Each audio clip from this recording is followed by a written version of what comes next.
Hello Tata families, இன்னைக்கு நம்ம இந்த வீடியோவில் என்ன பார்க்க போகிறோம்னா, ரம்ஜானை பேஸ் பண்ணி நம்ம பரோடா மேப்பை டிசைன் பண்ண தான் பார்க்க போகிறோம். இதில் நமக்கு பெருசாக எந்த டிசைனுமே இருக்காது. வாட்டர் இருக்க இடத்துல சாண்டு வந்திருக்கும், அவ்வளோதான். அதுக்கப்புறம் கிளாக் டவர் மட்டும் கொஞ்சம் நல்லா டிசைன் பண்ணியிருப்பாங்க. இங்கே நம்மளுக்கு கிளாக் டவருக்கு கீழே வெளியே ஸ்டால் போட்டிருப்பாங்க. அந்த ஸ்டாலில் நம்ம ஒரு ஸ்டாலில் 2 பவுல் சாப்பிட்ற மாதிரி வரும். ஒரு மேட்சுக்கு 4 பவுல் சாப்பிடலாம். நம்ம அந்த பவுலில் சாப்பிடையில நம்மளுக்கு லூட்ஸ்லாம் கிடைக்கும்.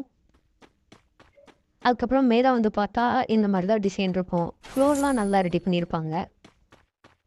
அப்புறம் நம்மளுக்கு மேப்லேயே காட்டியிருப்பாங்க எங்கெங்கே ஸ்டால்ஸ்லாம் இருக்குது அப்படின்னு சொல்லி.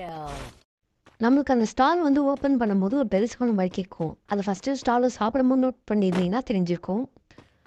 அடுத்து நம்மளுக்கு ரம்ஜானை பேஸ் பண்ணி நிறையா ஃப்ரீ ரவர்ஸ்லாம் கிடைக்குது, மேஜிக் எவ்வளோ கிடைக்குது. அது என்ன வந்துட்டு தெரிஞ்சுக்கிறதுக்கு பார்ட் 2 கமெண்ட் பண்ணிட்டு நம்ம ஐடியா ஃபாலோ பண்ணிக்கோங்க, லைக் பண்ணிடுங்க.